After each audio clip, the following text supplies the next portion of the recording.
Welcome to our viewers on ASI News broadcast, bringing you the latest top news for today. 78 newsmakers signed letter of support for Obama's Cuba policy.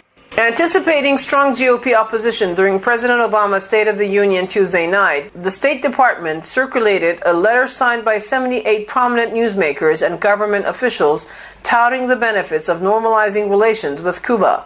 The State Department released the letter late Monday after news broke that several Republicans, including Speaker John Boehner, Republican from Ohio, had invited top Cuban dissidents as their guests to the speech. Jen Psaki, a spokeswoman for Secretary of State John Kerry, said several officials in GOP administrations had signed the letter, such as Secretary of State George Shultz, along with well-known Cuban-American Alfonso Fandral. The coalition expressed the view that our new policy will empower the Cuban people's capacity to work toward a more democratic and prosperous country, conditions that are very much in the U.S. interests. We may disagree on a number of issues, but we found common ground for a simple reason. Our 54-year-old approach intended to promote human rights and democracy in Cuba has failed, they said in the letter.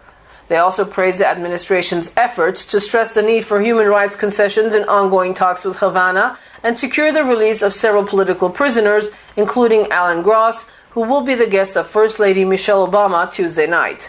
We are encouraged by your declaration that the U.S. government will continue to call on Havana to respect the human rights of the Cuban people. They wrote, noting that a UN special rapporteur for torture and international Red Cross officials will travel to the island.